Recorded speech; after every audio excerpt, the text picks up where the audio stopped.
మేము ఉండాలి. ఆ విధంగా మమ్మల్ని దీవించండి. అందులో భాగంగానే ఈరోజు నైనా మరి ఇప్పుడు నైనా నేను నిలబడి అయినా మీ మాటలు ఉపదేశించడానికి సిద్ధపడుచుండగా సహాయం చేయండి. సమయోచితమైనటువంటి జ్ఞానాన్ని నాకు అనుగ్రహించండి. దేవా, నీ పరిశుద్ధాత్మని సహకారంతో మాట్లాడేలాగా సహాయం చేయండి. అటు రీతిగానే తండ్రి, ఇదిగో తండ్రి, మందిరంలోనికి వచ్చి ఉన్న ప్రతి ఒక్కరిలో తండ్రి నీ పరిశుద్ధాత్మను నడిపింపు దయచేసి తండ్రి, పెడచెవిని పెట్టక నాయనా తండ్రి, జ్ఞానంగా తండ్రి వారు నాయనా మీ మాటలు స్వీకరించడానికి సహాయం చేయండి. అలాగే నాన్న, ఇదిగో తండ్రి, మరి దూర శబ్ద యంత్రాంగం ద్వారా ఎందరైతే వింటున్నారో వారందరినీ కూడా జ్ఞాపకం చేసుకొనండి తండ్రి. వారిపై నీ యొక్క పరిశుద్ధాత్మని సహకారాన్ని అనుగ్రహించండి తండ్రి. వింటున్న బిడ్డలు నాయనా కేవలం వినేవారిగా కాకుండా విన్న వాటి ప్రకారంగా వారి జీవితాల్లో అనుసరించడానికి సహాయం చేయండి. వినుట వలన మీకేమీ కూడా ప్రయోజనం లేదంటున్నారు తండ్రి. విన్నదాన్ని ఎప్పుడైతే నైనా మా జీవితాల్లో చూపిస్తామో అప్పుడే నీకు ప్రయోజనం. కనుక సహాయం చేయండి. అలాగే తండ్రి, దూర ప్రాంతాలలో దూర దేశాలలో ఉండి బిడలైన వారు ఎందరో వింటున్నారు నాన్న.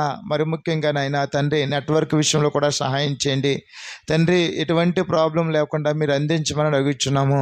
అలాగే తండ్రి నైనా మా అందరి ద్వారా మీరే ఘనత మహిమ ప్రభావాలు పొందమని మా రక్షకుడు మీ ప్రియకుమారుడైన యేసుక్రీస్తు వారి పరిశుద్ధ నామమున ఈ ప్రార్థనలను అడిగి వేడుకొనుచున్నాము కన్న తండ్రి. ప్రభునందు ప్రియమైన దేవుని పిల్లలారా, మన ప్రభును రక్షకుడైనటువంటి యేసుక్రీస్తు వారి నామం పేరట మీ అందరికీ వందనములు, శుభములండి.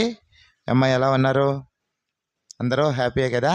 ఓకే తల్లి, అందరికీ వందనాలు. అయితే ప్రియమైన దేవుని వాళ్ళారా, మరి ఈరోజు ఒక ప్రత్యేకమైనటువంటి రోజు. ప్రపంచమంతా కూడా ఏం చేస్తుందండి? యేసుక్రీస్తు ప్రభువారు ఏమండి మరణించి 3వ దినాన మనందరి నిమిత్తమై లేచి ఉన్నారని చెప్తుంది. కాబట్టి ఆ దినాన్ని జ్ఞాపకం చేసుకొనుచు మరి ప్రపంచమంతా కూడా ఈ దినాన్ని ఎంతో ఆనందంగా తిలకరిస్తుంది. ఓకే ప్రియమైన దేవుని వాళ్ళారా, మరి ఆయన చెప్పిన రీతిగానే ఆయన ఏం చేశాడండి? 3వ దినాన లేచారు. ఆయన ముందుగానే ఏం చెప్పారండి? ప్రవచనాల నెరవేర్పు ప్రకారంగా పాత నిబంధన గ్రంథంలో ఎందరైతే వ్రాసారో వారందరి ప్రవచనాలు నెరవేర్పుగా యేసుక్రీస్తు ప్రభువారు మనందరి కొరకు మరణించారు. మరలా ఏం చేయబడ్డారండి? 3వ దినాన లేచారు. ఏమ్మా? ఓకే, ఆ రోజే ఆదివారము. కాబట్టి ప్రియమైన దేవుని వాళ్ళారా, జాగ్రత్తగా ఆలకించండి. మరి ప్రియమైన దేవుని వాళ్ళారా, చూసినట్లయితే ఈ 3 రోజులు ఆయన ఎక్కడున్నారండి? అమ్మా, ఈ 3 రోజులు ఎక్కడున్నారో? సమాధిలో ఉన్నారు. ఎప్పటి వరకు? ఈ రోజు తెల్లవారుజాము వరకు కూడా ఆయన ఎక్కడున్నారండి? సమాధిలో ఉన్నారు. ఓకే, చాలా సంతోషం. అంటే ప్రియమైన దేవుని వారా, మరి సమాధిలో ఉన్నటువంటి ఆయన ఏమి చేశారు? అమ్మా, సమాధిని చేశారు. ఈ ప్రపంచంలో దేవుని ద్వారా ప్రతి ఒక్కరు కూడా ఈ భూమి మీద వచ్చామంటే మరణించక తప్పదు. పుట్టినవారు గిట్టక తప్పదు. మరలా గిట్టిన వారు పుడతారా? పుట్టరు, ఇంకొకరు. మరలా ప్రియమైన దేవుని వల్లారా, ఇలా మనం బ్రతుకుతామంటే మహిమ దేహాలుగా మనము, ఆత్మలుగా మనం అందరము బ్రతుకుతాము. కాబట్టి ప్రియమైన దేవుని వల్లారా, పుట్టిన ప్రతి ఒక్కరూ మరణిస్తున్నారు. కానీ ఈ ప్రపంచంలో ఒకే ఒక్కరు మాత్రమే మరణించి మరలా మృత్యుంజయుడే లేచారు. అనగా మరణ బంధకాలను త్రెంపుకుని ఆయన ఈ లోకానికి వచ్చారు. ఆయనే ఎవరండి? యేసుక్రీస్తు ప్రభువారు. కాబట్టి ప్రియమైన దేవుని వల్ల మనం రొటీన్గా చదువుకుంటూ ఉంటాం, ఎప్పుడు వినే మాట వింటాం. ఏంటి? మగ్దలేనే మరియా, మరియా తల్లి అయిన మరియా, షొలోమి, జబదేవు కుమారుల తల్లి అయినటువంటి ఆమె, యాకోబు తల్లి అయినటువంటి మరియా, వీళ్ళందరూ కూడా మొట్టమొదటిగా సమాధి దగ్గరికి ఎవరు వెళ్ళారండి? మొట్టమొదటిగా స్త్రీలే వెళ్ళారు. యేసుక్రీస్తు ప్రభువారు 3వ దినాన లేచారు, ఆయన సమాధి ఖాళీగా ఉంది అని తొంగు చూసి మరి యేసుక్రీస్తు ప్రభువారు లేచారని సాక్ష్యాలతో చెప్పారు. అనగా సువార్తను ప్రకటించింది ఎవరండి? మొట్టమొదటిగా ఏమ్మా ఎవరండి? స్త్రీలే. ఓ స్త్రీలారా జ్ఞాపకం చేసుకోండి, మీకు ఎంత ధన్యత ఉన్నదో.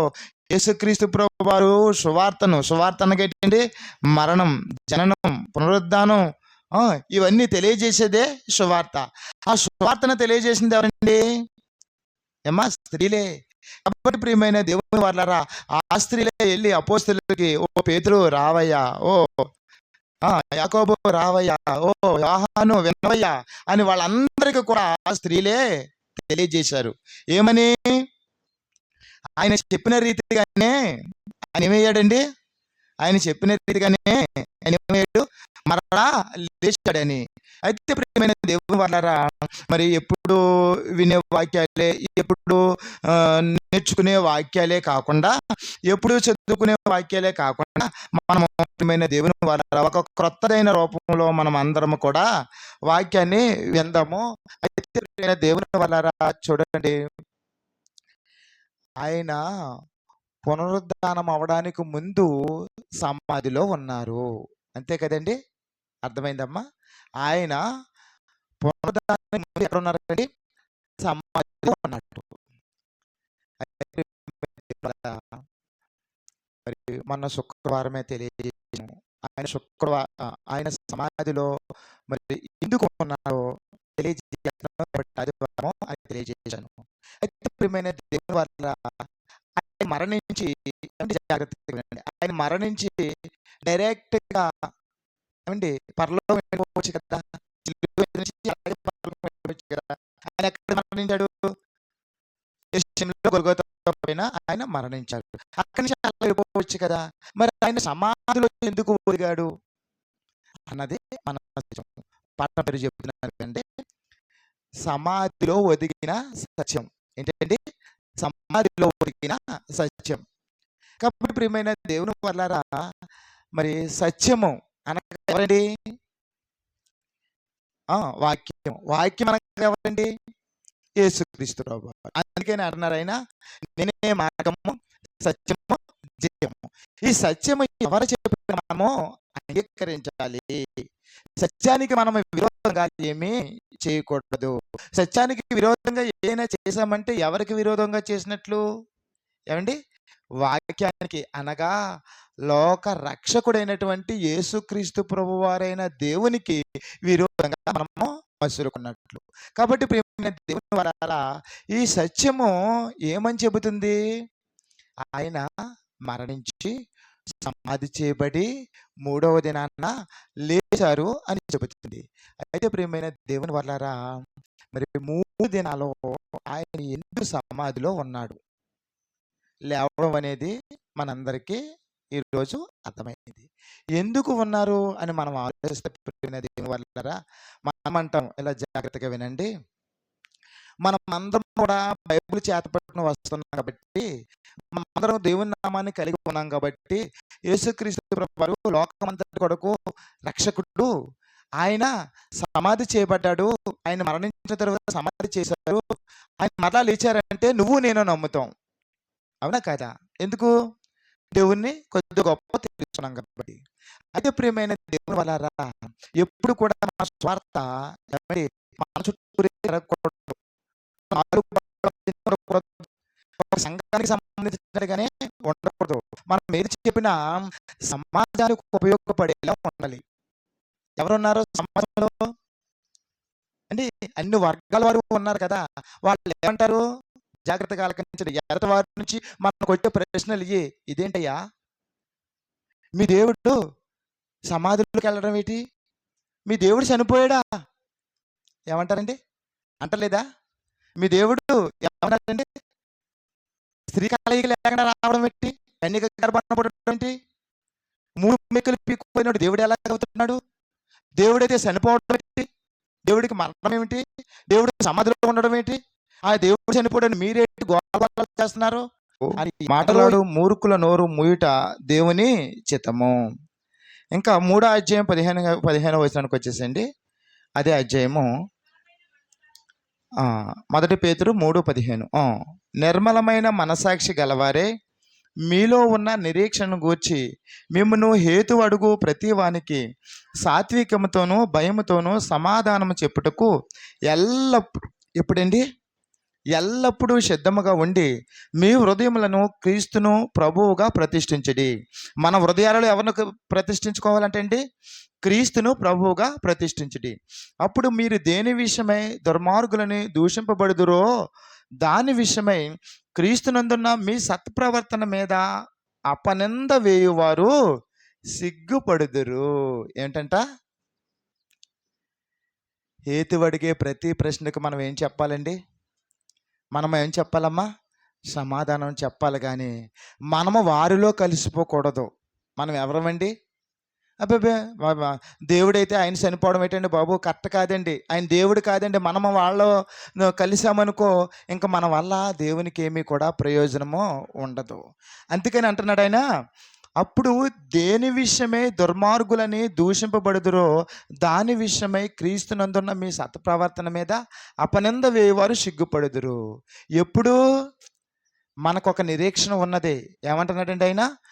ప్రతి వానికి సాత్వికముతోనూ భయముతోనూ సమాధానము చెప్పుటకు ఎల్లప్పుడూ సిద్ధముగా ఉండండి. ఇంకా ఏమంటున్నాడండి? నిర్మలమైన మనస్సాక్షి గలవారే మీలో ఉన్న నిరీక్షణను బట్టి. మనకు నిరీక్షణ ఉన్నది. ఏంటి ఆ నిరీక్షణ? చెప్పాలి. మనకున్న నిరీక్షణ ఏమిటి చెప్పండి? మామూలుగా చెప్పండి అమ్మా. పరలోకం వెళతాం. ఎలా వెళతాం? ఎలా వెళతాం చెప్పండి? ఎలా వెళతాం? క్రీస్తు ద్వారా వెళ్తాం. ఇంకా చనిపోయిన మనము, మనకేటి అసలు నిరీక్షణ ఏమిటి?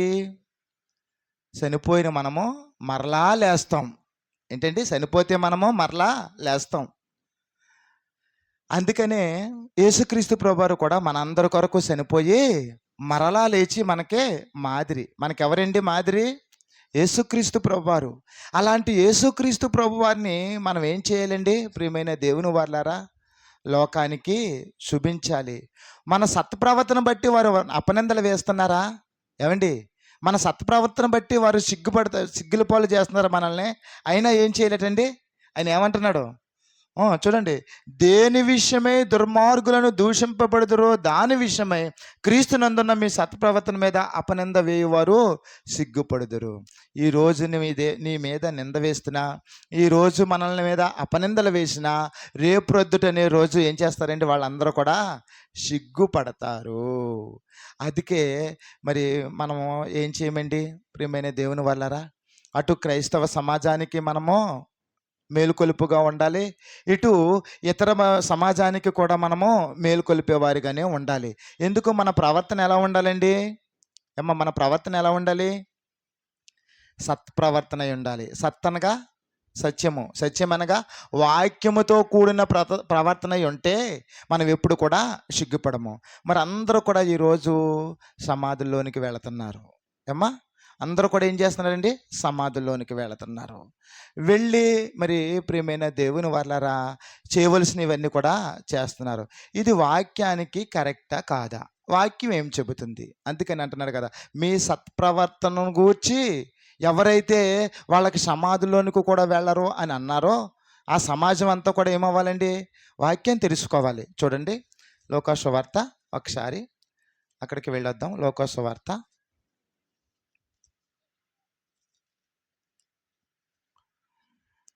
24వ అధ్యాయము 5వ వచనము.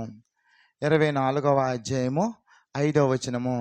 వారు భయపడి ముఖములను నేల మోపి ఉండగా వీరు సజీవుడైన వారిని మీరెందుకు మృతులలో వెదుకుచున్నారు? ఆయన ఎక్కడ లేడు, ఆయన లేచి ఉన్నాడు. ఆయన గలిలయలో ఉండినప్పుడు. చాలండి. వీళ్ళందరూ ఎక్కడికి వెళ్ళారు చెప్పాను కదా ప్రారంభంలో. ఎవరెవరు వెళ్ళారో చెప్పాను. వారిని దేవుడు మెచ్చుకున్నాడా? వెళ్ళినందుకు వెళ్ళమని చెప్పాడా? ఇదే కంటిన్యూ చేయమన్నారా?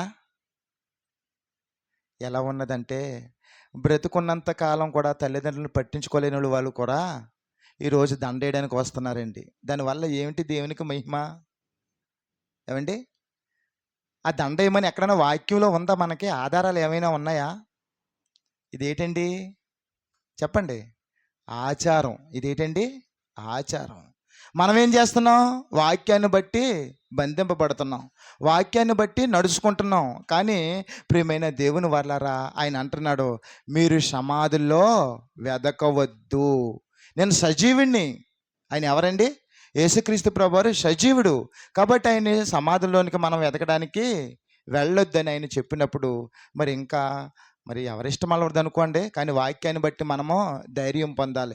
వాక్యాన్ని నెరవేర్చేవారిగా మనం ఉన్నాం కాబట్టి వాక్యాన్ని బట్టి మనము ఏమిటండి సంతోషపడాలి.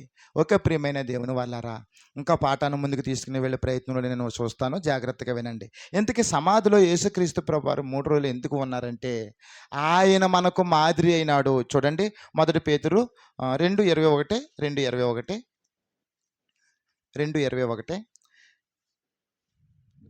క్రీస్తు కూడా మీ కొరకు బాధపడి మీరు తన అడుగుజాడలయందు నడుచుకొనున్నట్లు మీకు మాదిరి ఉంచిపోయెను. ఏంటండి? యేసుక్రీస్తు ప్రభువారు మనందరికీ ఎవరటండి? మాదిరి. మాదిరి. ఏవండి? ఇలా చూడండి, వంట నేర్చుకున్నటువంటి తల్లి ఆ వంట నేర్పాలంటే కుమార్తెకు మాదిరే కాదా? అవునా కాదండి? ఒక సీనియరు డ్రైవింగ్ చేస్తున్నాడు అనుకోండి, ఆ మిషన్ డ్రైవింగ్ నేర్పాలంటే జూనియర్కు ఎవరండి మాదిరి? ఆ సీనియరే మాదిరి. అలాగే ప్రియమైన దేవుని వాళ్ళారా, ఒక సీనియర్ డాక్టర్ ఉన్నారనుకోండి, జూనియర్ డాక్టర్కి ఎవరండి? ఆ జూనియర్ డాక్టర్కి మాదిరి ఎవరండి? సీనియర్ డాక్టరే మాదిరి. అలాగ చూసుకున్నట్లయితే ఈ లోకంలో ఎన్నో రకాలుగా సీనియర్ ఎవరైతే ఉన్నారో వారే జూనియర్కే మాదిరి. అలాగే ప్రియమైన దేవుని వాళ్ళారా, మొట్టమొదటిగా మరణించినటువంటి యేసుక్రీస్తు ప్రభువారు, మొట్టమొదటిగా మరణించి లేచినటువంటి యేసుక్రీస్తు ప్రభువారు మనందరికీ ఏం చూపిస్తున్నారండి? ఆయన మాదిరి చూపిస్తున్నారు. ప్రియమైన దేవుని వాళ్ళారా, మరి ప్రపంచానికి అంతటికి కూడా ఆయన మాదిరి చూపిస్తున్నారు. ఎందుకు ఆయన మరణంలోనికి వెళ్ళాడు? ఎందుకు ఆయన సమాధిలోనికి వెళ్ళారు? ఎందుకు ఆయన సమాధిలో ఉంచబడ్డారు అని మనం తెలుసుకున్నట్లయితే చూడండి ప్రియమైన దేవుని వాళ్ళారా, లోక సువార్త ఒకసారి వెళ్ళొద్దాం. 23వ అధ్యాయం 27వ వచనము. లోక సువార్త 23వ అధ్యాయము 27వ వచనము. ఏమండి? ఆ, ఆ, అమ్మ అమ్మ 23, 27 రా లోక సువార్త. అది ఇది రైట్. గొప్ప జన సమూహమును ఆయనను గూర్చి రొమ్ము కొట్టుకొనుచు. చూసారండి, చాలా మంది స్త్రీలు వెంబడించారు. ఎప్పుడు? ఆయన సమాధికి వెళ్ళకముందు, అంతే కదండి, సిలువ వేయబడకముందు. అప్పుడు ఆయన ఏమంటున్నారు? అమ్మలారా, నా కొరకు ఏడవకండి, మీకోసం మీ పిల్లల కోసం ఏడవండి. ఎందుకు ఏడవద్దు అన్నారు? అమ్మా, నేను చనిపోయినా నా నా మరణము మీ అందరికీ మేలు కలిగిస్తుంది. నేను మరలా 3వ దినాన్ని లేస్తాను, కాబట్టి నా కొరకు ఏడవద్దు, మీరు ఏడవలసిందంతా మీ బిడ్డల కొరకు, మీ కొరకు ఏడవండి అని అన్నారండి. అయితే ప్రియమైన దేవుని వాళ్ళారా, మరి సమాధి కోసం ఎవ్వరు కూడా ఆలోచించరు. సమాధి కోసం ఎవ్వరు కూడా ఆలోచించరు. సమాధి అనేటప్పటికి ప్రియమైన దేవుని వాళ్ళారా, ఇంత మట్టి తీసి అందరూ ప్రార్థన చేసి అలా పూజ చేయడం అనుకుంటారు. ఇంకా చూసుకున్నట్లయితే ఎంతల బైబిల్ పట్టుకుని మందిరానికి వచ్చినా చనిపోయింది మంగళవారం అనుకో, అయ్యో మంగళవారం చనిపోయాడనే గిల్టీ ఫీలింగ్ ఉంటుంది. అదే శుక్రవారం చనిపోతే శుక్రవారం చనిపోయాడే అనే గిల్టీ ఫీలింగ్ ఉంటుంది. ఇంకా ప్రియమైన దేవుని వాళ్ళారా, ఆ వారాల్లో చనిపోతే జీవితో పాటు జీవి కూడా తోడు వెళ్ళాలని ఒక కోడును కూడా, అంటే ఆచారాల్లో ఉన్న వాళ్ళు ఏం చేస్తారంటే ఒక కోడును కూడా తీసుకుని పట్టుకుని వెళతారు. ఆ కోడి ఏం నేర్పుతుంది ఏమ్మా? ఆ కోడిని దాంతోపాటు సమాధి చేయరు. ఈ ప్రక్కన ఒకరుండి ఆ ప్రక్కన ఒకరుండి, ఇక ఈ ప్రక్కన ఉన్నటువంటి అతను ఆ సమాధికి దండం పెట్టుకుని ఆ కోడిని అటుపక్క ఉన్నటువంటి ఆయనకి ఈ విసిరితే ఆయన కూడా తీసుకుని దండం పెట్టుకుని పట్టుకెళ్ళి వండుకుంటాడు. కానీ తద్వారా ఏమీ కూడా లేదు. అలాగే ఇంకా చూసుకున్నట్లయితే ప్రియమైన దేవుని వల్లరా, ఇవన్నీ కూడా ఆచార క్రమమైనటువంటి పద్ధతులు, అవన్నీ కూడా దేవునికి ఇష్టం కాదు. ఇంకా చూసుకున్నట్లయితే ప్రియమైన దేవుని వల్లరా, మన పితరుడు అబ్రహాము గారి భార్య చనిపోతే ఏం చేశాడండి సమాధి కోసం? చెప్పగలరు ఎవరైనా? అమ్మా ఏం చేశాడు? సమాధికి ఒక స్థలాన్ని కొన్నారైనా. ఒక స్థలాన్ని పరాయి దేశంలో ఉంటే ఒక స్థలాన్ని కొని ఆ సమాధిలో తన భార్యను పెట్టాడు. అంతవరకునే అనుకున్నది సమాధి కోసం మన పితరులు ఆలోచించినా అంతవరకు అనుకున్నారు. తర్వాత మనం చూసినా అంతవరకు అనుకున్నారు. ఎంతకి ప్రియమైన దేవుని వాళ్ళారా, ఈ సమాధి మనకేం పాఠం నేర్పుతుంది అని మనం చూసుకున్నట్లయితే చూడండి, యోహాను సువార్త ఒకసారి, యోహాను సువార్త ఏమండి 5వ అధ్యాయము 28 నుంచి చూద్దామండి. యోహాను సువార్త 5వ అధ్యాయము 28 నుండి. దీనికి ఆశ్చర్యపరకుడి, ఒక కాలము వచ్చుచున్నది, ఆ కాలమున సమాధులలో నున్నవారందరూ ఆ శబ్దమును విని మేలు చేసిన వారు జీవ పునరుద్ధానమునకును, కీడు చేసిన వారు తీర్పు పునరుద్ధానమునకును బయటకు వచ్చెదరు. చూసారండి, జాగ్రత్తగా వినాలి. ఎందుకంటే కొద్దిగా సమయం పడుతుంది, మంచి అర్థం దొరుకుతుంది, సత్యం దొరుకుతుంది. మనసు పెట్టి వినండి ఫస్ట్. ఎందుకంటే ఏదో అన్నట్లుగా పాడిందే పాడరా ఏదో అన్నట్టు అలా కాదండి. మన వాక్యం అలా ఉండదు. ఇంకా ఇంకా లోతుకి వెళ్ళాలి, ఇంకా డెప్త్కి వెళ్ళాలి. ఎందుకంటే ప్రియమైన దేవుని వాళ్ళారా, అన్నింటిలోనూ అభివృద్ధిని చూస్తున్నాం మనము. ఏమండి, లాస్ట్ సంవత్సరం ఉన్నటువంటి ఇంక్రిమెంటు వేయకుండా ఈ సంవత్సరం ఇంక్రిమెంట్ లేకుండా అలాగే 2 సంవత్సరాలు కంటిన్యూగా జాబ్ చేయాలంటే ఎవరమన్నా ఇష్టపడతామా? ఏం చేస్తాం? శాలరీ పరకాలని చూస్తాం. అలాగే ప్రతి విషయంలో కూడా అభివృద్ధి అవ్వాలని చూస్తున్నాం. కానీ ఆత్మ విషయంలోనో, ఆత్మీయత విషయంలోనో, ఆత్మ ఎదుగుదల విషయంలోనో, ఆత్మ బలపడడం విషయంలోనో, ఆత్మ స్థిరపడడం విషయంలోనో ఎదుగుదల లేదండి. ఏదో వెళుతున్నాము, ఏదో వస్తున్నాము అన్నట్టుగా ఉంటే రేపు రొద్దుట మనమే నష్టపోతాం ప్రియమైన దేవుని వాళ్ళారా. కాబట్టి సమాధి దగ్గరికి వెళ్ళినట్లు, లేదంటే ఆ వాక్యాలు చదువుకున్నట్లు అక్కడక్కడే మనం ఆగిపోవడం కాకుండా లోతులోనికి వెళతాం. జాగ్రత్తగా వినండి. ఏంటండి, సమాధుల్లో ఉన్నవారు ఏం చేస్తారటండి అమ్మా? ముల్లోకాలకి అధికారి అయినటువంటి, ఏక ఛత్రాధిపతి కలిగినటువంటి, అధికారి అయినటువంటి యేసుక్రీస్తు ప్రభువారు చెబుతున్నారు. ఏమంటున్నారో? అమ్మా, ఒక కాలము వస్తుంది. ఆ కాలం ఏ కాలం అది? యేసుక్రీస్తు ప్రభువారు రెండవ రాకడలో రాబోతున్నటువంటి కాలము. ఆ కాలంలో ఏమవుతుందంట? సమాధులలో ఉన్న వారందరూ, అందరని ఉందా కొందరని ఉందండి? ప్రభువునందు నిద్రించిన వారని ఉందా, లేకపోతే నిద్రించిన వారని ఉందా? చదివారు కదా తల్లి? ఎవరండి? సమాధులలో ఉన్న వారందరూ కూడా లేపబడతారు. ఎవరు? మేలు చేసిన వారు జీవ పునరుద్ధానానికి వెళతారు. కీడు చేసిన వారు ఏంటండి? ఏ పునరుద్ధానం అమ్మా? తీర్పు పునరుద్ధానానికి వెళతారు. ఎవరు లేపబడతారు? అందరూ అని ఉన్నది కదా. ఈ అందరూ అంటే ఎవరు? మొట్టమొదటిగా ప్రపంచంలో మరణించిన వ్యక్తి ఎవరు? చెప్పండి. ఏబేలు. ఏబేలు మరణించి ఎంతకాలం అవుతుంది? క్రీస్తుకు పూర్వం 4000 సంవత్సరాలు అయింది. క్రీస్తు వచ్చి 2026 సంవత్సరాలు అవుతుంది. అనగా మొదటి మనిషి ఏమండి, మరణించినటువంటి మనిషి, మొదటిగా మరణించిన మనిషి ఇంచుమించుగా 6,226 సంవత్సరాలు చిల్లరవుతుంది ప్రియమైన దేవుని వాళ్ళారా. అప్పుడు మరణించిన వ్యక్తి కూడా ఏమవుతారంటారు? రెండవ రాకడలో ఏమవుతారటండి? ఎత్తబడతారు ప్రియమైన దేవుని వాళ్ళారా. అయితే చూడండి, ఈ సమాధి కోసం చూసినట్లయితే, ఈ సమాధిలో పెట్టినటువంటి శరీరం చూసినట్లయితే ఎన్ని రోజుల వరకు ఉంటుందండి? ఒక 4 రోజుల వరకునే ఇది. ఏమండి, 4 రోజులు అయిందంటే ఇంకేమీ కూడా కనబడదు. శరీరం ఏం కనబడదండి, కుళ్ళిపోద్ది. నిజాన్ని చెప్పాలంటే పురుగులతో నిండుకొని అయిపోతుంది. ఈ శరీరం ఆకారం కనబడదు. అదే కొన్ని సంవత్సరాలకైతే ఈ బోన్స్ కూడా కనబడవు, ఇంకా ఆకారమే ఉండదు. మరి 6,000 సంవత్సరాల క్రితం చనిపోయినటువంటి ఆ శరీరం కూడా లేపబడతాదంట. అంటే యేసుక్రీస్తు ప్రభువారికి ఎంత శక్తి ఉందో చూసుకోనండి. ఒక్కరిని కాదు, ఇద్దరిని కాదు, కోటాను కోట్ల మంది ఇప్పటికి మరణించి ఉన్నారు ప్రియమైన దేవుని వాళ్ళారా. వారందరిని కూడా లేపుతారటండి యేసుక్రీస్తు ప్రభువారు రెండవ రాకడలో. ఎవరిని? మంచి చేసిన వారిని లేపుతారంట, కీడు చేసిన వారిని లేపుతారంట.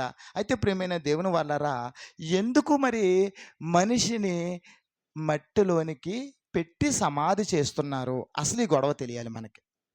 అప్పుడు అసలైన విషయానికి మనం వస్తాము.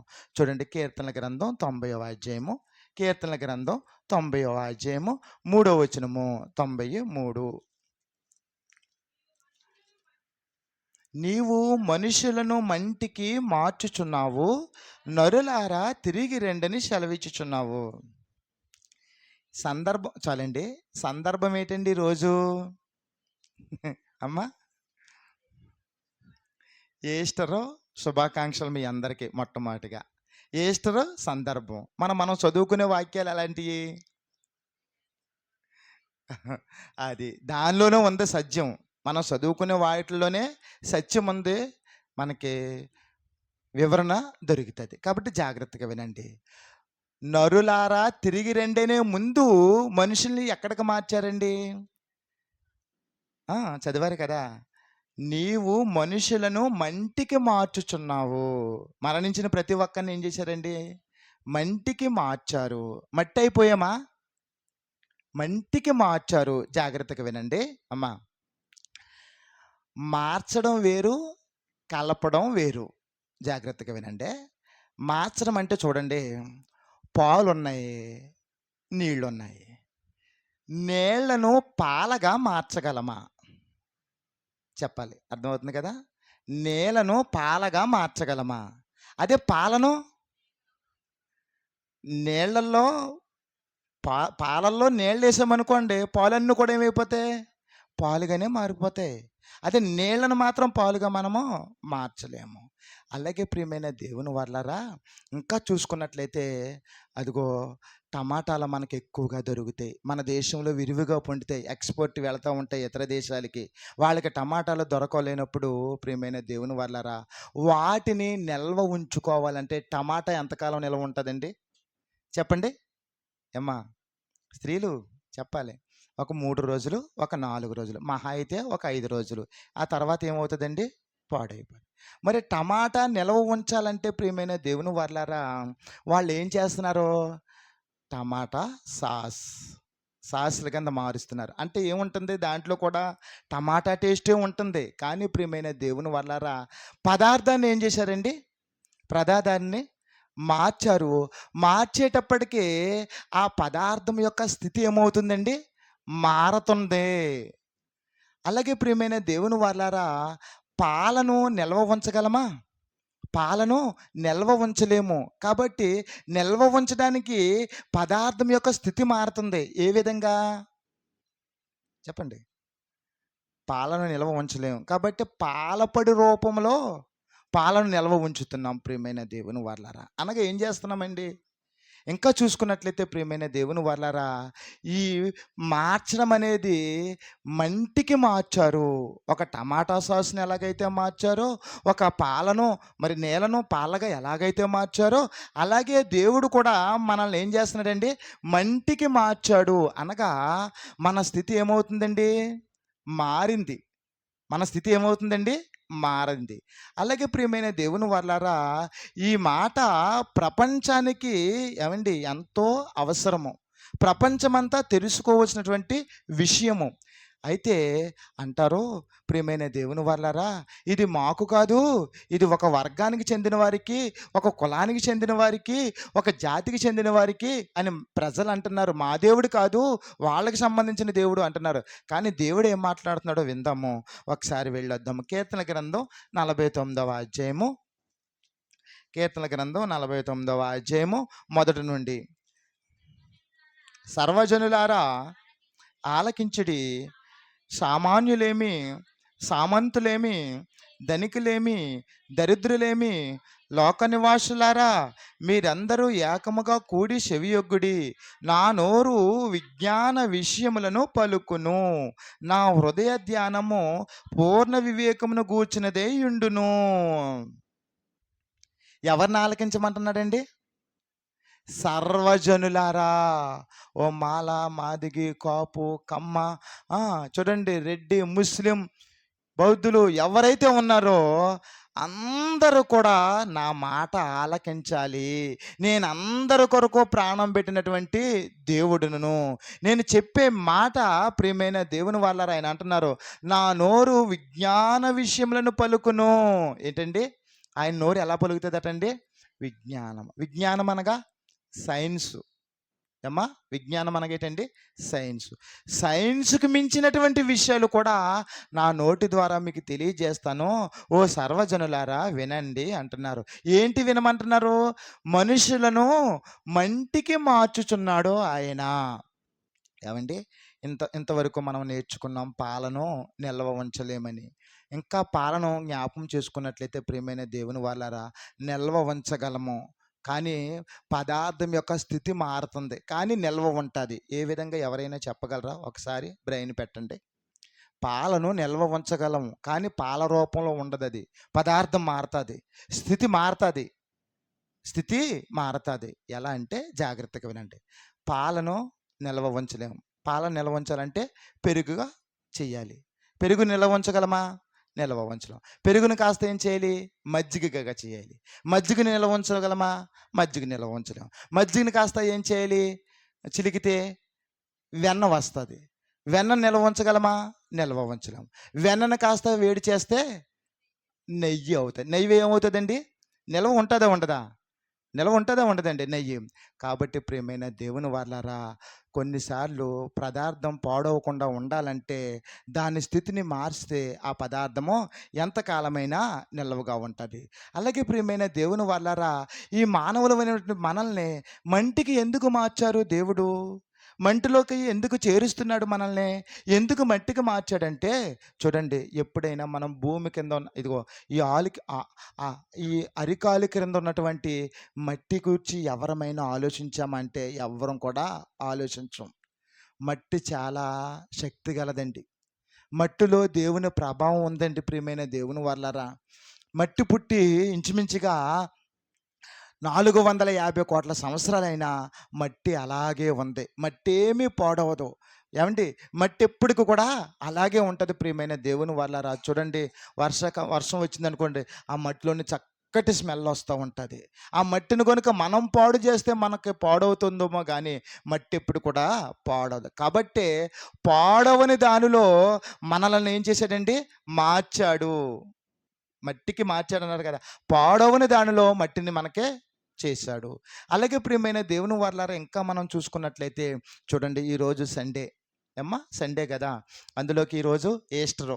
ఈ ఈస్టర్ పునరుద్ధాన దినాన్ని ఎందరో ఎన్నో విధాలుగా మరి ప్రియమైన దేవుని వాళ్ళారా మరి మాంసాహారాలు తింటూ ఉన్నారు.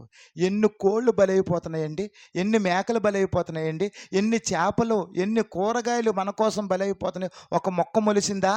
ఆ మొక్క చెబుతుంది, నానా నీకోసమే నాన్న నేను మొలిసాను, నీకు ఉపయోగపడడానికి నేను మొలుస్తున్నాను. ఒక పువ్వ నీకోసమే, ఒక కాయ నీకోసమే. ఇదిగో చూడండి, ఏప్రిల్లో మే మాసాలు వచ్చేస్తున్నాయి. ఆ పైనేమో పచ్చగా ఉంటుంది, తొక్క తీస్తే ఎర్రగా ఉంటుంది. కొన్ని పండ్లు పుల్లగా ఉంటాయి, కొన్ని పండ్లు తీయగా ఉంటాయి. ఈ తీపి, పులప, చేదు ఇవన్నీ ఎక్కడి నుంచి వస్తున్నాయండి మానవులకి? భూమిలో నుండి. ఏమండి? భూమిలో నుండే వస్తున్నాయి. కాబట్టి భూమి మహాశక్తివంతమైనది.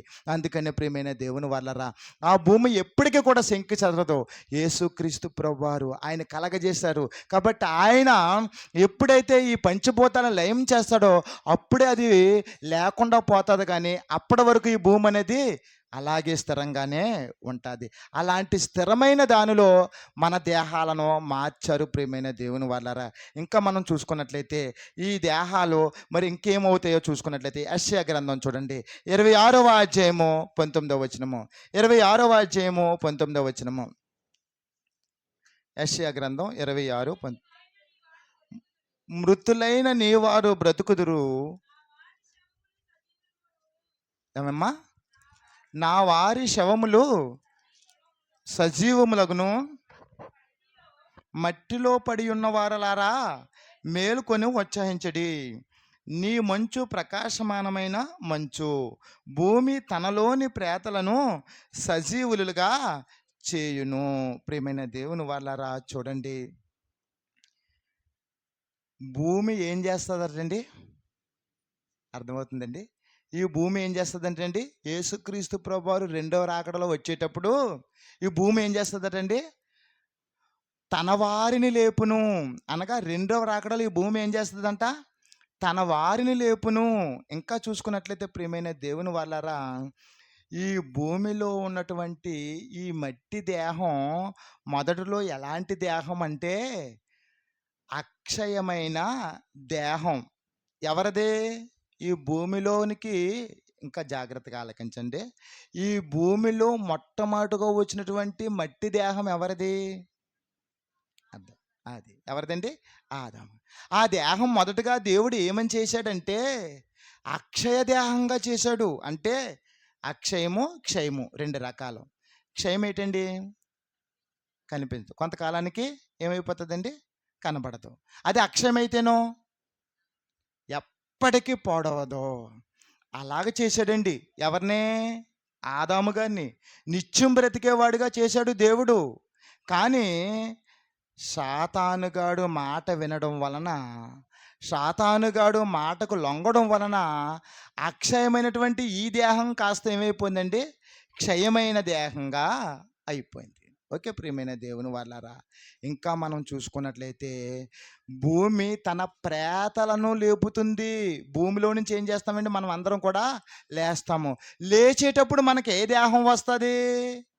ఎందుకు యేసుక్రీస్తు ప్రభువారు సమాధిలోనికి ఒదిగారు అని మనం చూసుకున్నట్లయితే చూడండి ప్రియమైన దేవుని వాళ్ళారా, 1 కొరింథీయులకు రాసినటువంటి పత్రిక 15వ అధ్యాయము 42వ వచనము. 1 కొరింథీ 15:42. మృతుల పునరుద్ధానమును అలాగే శరీరము క్షయమనిదిగా విత్తబడి అక్షయమైనదిగా లేపబడును. చూసారండి, అర్థమైందండి? మనం ఎలాంటి దేహంతో మనం విత్తబడుతున్నాం, కప్పెట్టేస్తున్నారు మన దేహాలను, సమాధిలోనికి వెళుతున్నాము, క్షయమైనది. ఎందుకు? ఆదాము నుండి మన అందరికీ కూడా ఏమొచ్చేసిందండి, క్షయమైన దేహం వచ్చేసింది. ఒక 60-70 సంవత్సరాలు మనం ఏమైపోతాం, చనిపోతాం, అక్షయమైన వరగారం. మరి ఇలా చనిపోయిన మనము ఎలా లేపబడతామంటండి? 5:28 చదువుకున్నాం కదా, యోహాను సువార్త 5:28. ఏంటి? జీవ పునరుద్ధానానికి ఎవరు? మంచి చేసిన వారు. కీడు పునరుద్ధానానికి, తీర్పు పునరుద్ధానానికి ఎవరు? కీడు చేసిన వారు. అనగా అందరం కూడా లేపబడతాము. ప్రియమైన దేవుని వాళ్ళరా గమనించండి, అందరికీ కూడా అక్షయ దేహం వస్తుంది. ఎవరికి? మంచి చేసిన వారికి వస్తుంది, చెడు చేసిన వారికి వస్తుంది. ఎందుకు అక్షయ దేహం రావాలి? చెడు చేసిన వారికి తీర్పు పునరుద్ధానంలోనికి వెళ్ళిపోతారు కదా, వాళ్ళకి ఎందుకండి అక్షయ దేహం ఇచ్చి ఆ తీర్పు పునరుద్ధానంలోకి వెళ్ళిపోవచ్చు కదా, ఇంకా పర్మనెంట్గా వెళ్ళవలసిన చోటికి వెళ్ళిపోవచ్చు కదా. అలా అయినప్పుడు మరి వాళ్ళకి ఎందుకు అక్షయ దేహం ఇవ్వడం?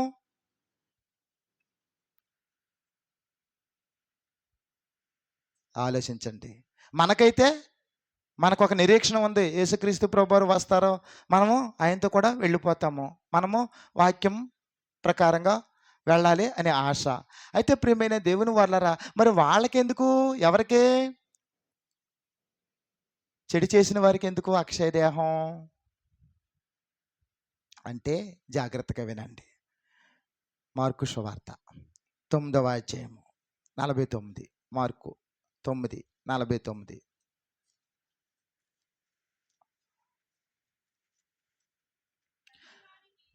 అమ్మ 48 చదివేసేయండి. 48.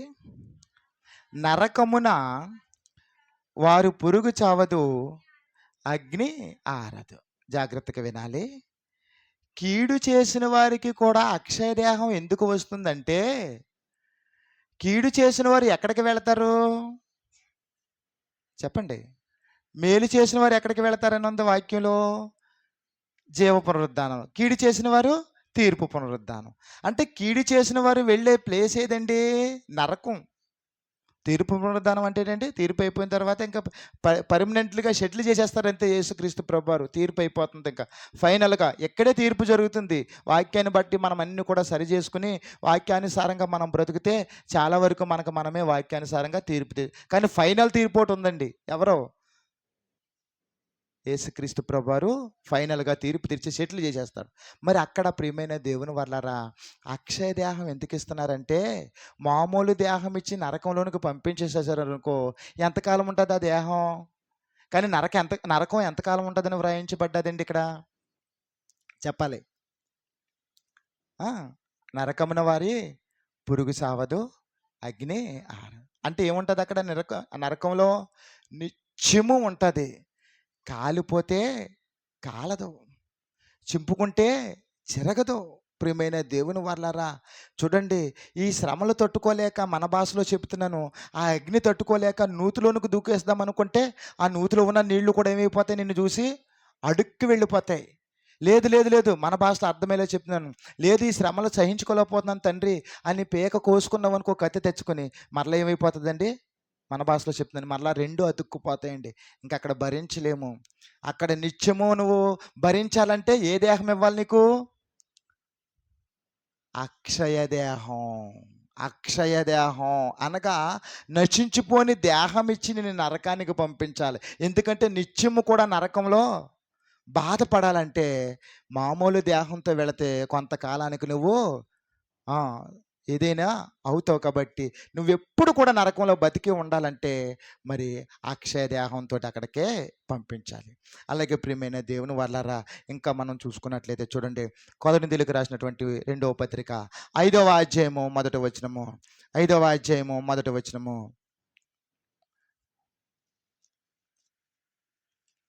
5 వచనము. భూమి మీద మన గుడారమైన ఈ నివాసము శిథిలమైనను చేతి పని కాక దేవుని చేత కట్టబడినదియు నిత్యమైనదునైన నివాసము పరలోకమందు మనకున్నదని ఎరుగుదుము. చాలండి, ఇంకా మూసేవద్దు, అలా ఉంచండి, కంటిన్యూ చేద్దాం. ఏంటమ్మా?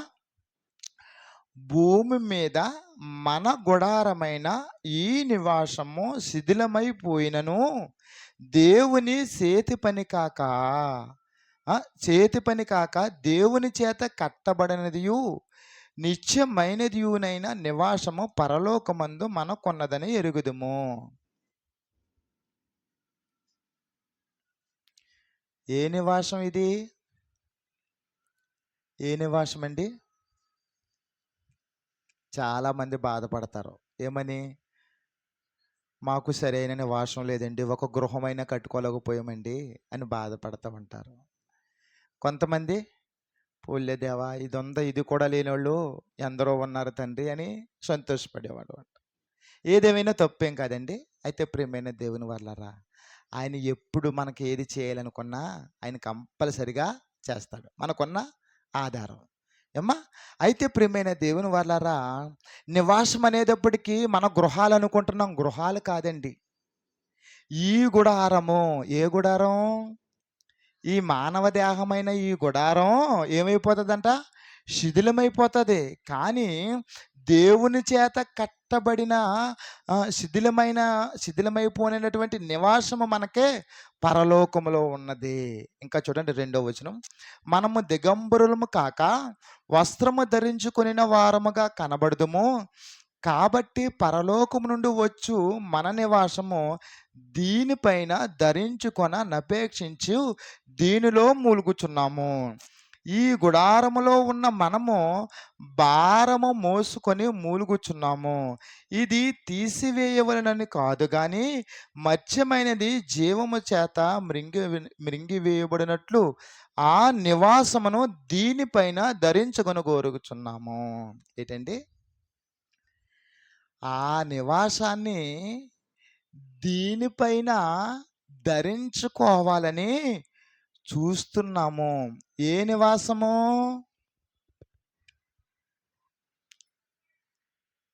ఈ గుడారం అంటే ఈ దేహం.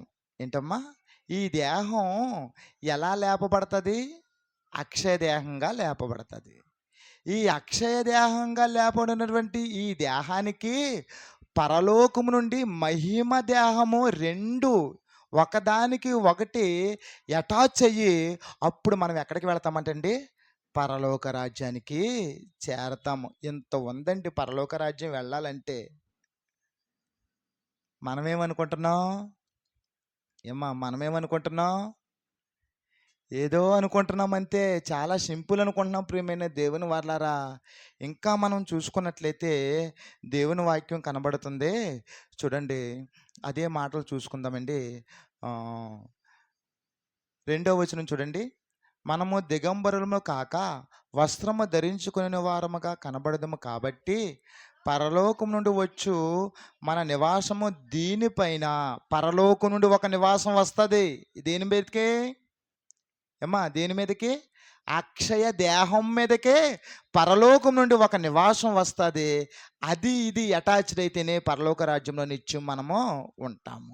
అలాగే ప్రియమైన దేవుని వాళ్ళారా, చూడండి, మరి మనకి ఇంకా మనం చూసుకున్నట్లయితే ఈ దేహము పరలోక రాజ్యం చేరచాలని, ఈ దేహాన్ని ఆయనతో పాటు ఉంచాలని ఆయన ఏమైపోయారు?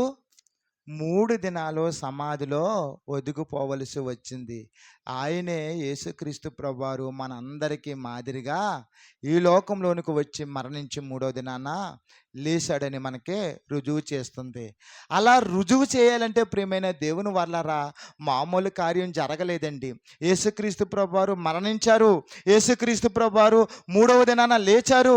యేసుక్రీస్తు ప్రభువారు మృత్యుంజయుడే మనందరి కొరకు మరి లేచి మరలా వస్తున్నాడు అని అనాలంటే, ఈ ప్రపంచమంతా నమ్మాలి అంటే ప్రియమైన దేవుని వాళ్ళారా, ఒక కార్యం జరిగింది. నేను చాలాసార్లు మామూలుగా విషయం చెబుతున్నాను. ఈ వాక్యం పట్ల చాలా శ్రద్ధ ఉంటుందండి, నాకు ఉండేది. కానీ తగినటువంటి వివరణ నాకు దొరక్క నిజంగా చాలాసార్లు ప్రార్థన చేసుకున్నాను. తండ్రి, ఈ వాక్యానికి తగినటువంటి వివరణ నాకు దయచే తండ్రి. మరి ఎలాగ మీరు ఎప్పుడు ఇవ్వాలనుకుంటారో నాకు దయచే అన్నటప్పుడు నిజంగా ప్రియమైన దేవుని వాళ్ళారా, మరి నేను ఉపవాసంతో ఉండి వాక్యమే సిద్ధపడ్డానండి. వాక్యం సిద్ధపడినప్పుడు దేవుడి దయ వల్ల నాకు అందింది ప్రియమైన దేవుని వాళ్ళరా. అయితే చూడండి, ఆయన మరణించినప్పుడు ఏం జరిగిందండి? ఆయన మరణించినప్పుడు ఏం జరిగింది? ఏం జరిగాయి చెప్పాలి అమ్మా, చెప్పాలి. టకామని తెర చిరిగిపోయింది. చాలాసార్లు చెబుతున్నాను. ఇంకేం జరిగింది? భూలోకం అంతా కూడా చీకటి గమ్మేసింది. ఇంకేం జరిగింది? భూకంపం జరిగింది. ఇంకేం జరిగింది చెప్పాలి? అయిపోయిందా? ఇంకేం జరిగింది? సృష్టి తట్టుకోలేకపోయింది. ఆత్మల పైకి లేచాయి. ఇంకేం జరిగింది?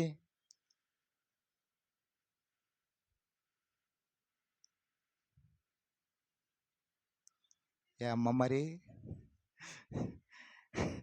ఆయన మరణించాడని చెప్పడానికి 40 రోజులు చేస్తున్నామే. ఆయన మరణించి సమాధికే కదా అప్పగించేసాము. 40 దినాలు చేర్చేసి ఏం చేసాము? సమాధికి అప్పగించేసాం కదా. మరి ఆయన మరణించాడని చెప్పడానికి 40 రోజులు చేస్తే, ఆయన లేచాడని చెప్పడానికి ఎన్ని రోజులు చేయాలి మరి? ప్రశ్న. అలాగే లెక్కలేస్తాడండి దేవుడు. మనం చేసేది ఏదైనా ప్రతి దాన్ని కూడా లెక్కలేసుకుంటాడండి ఆయన. మనం చేసేది ఏమనుకుంటాం? మనకున్న బలగాన్ని బట్టి, మనకున్నటువంటి సైన్యాన్ని బట్టి, మనకున్నటువంటి వాక్చాతుర్యాన్ని బట్టి, లేదంటే మనకున్నటువంటి పునాదిని బట్టి మనం గర్వపడతామేమో కానీ దేవుడు ఈ లెక్కల్లో వేస్తాడు.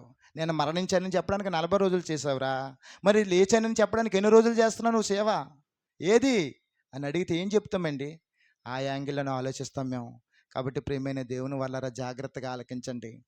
బండలు బద్దలాసాయి. బండలు ఏమవ్వాయండి? బండలు అంటే ఎంతంత బండలు కాదు, అంతంత బండలు కాదు, పర్వతాలు బద్దలాసాయి ప్రియమైన దేవుని వాళ్ళరా. అందులో భాగంగానే చూద్దాము. మత్తయి సువార్త, మన నోటి మాట కాదు, వాక్యంలోనికి వెళదాం. మత్తయి సువార్త 27వ అధ్యాయము 50వ వచనము. మత్తయి సువార్త 27:50.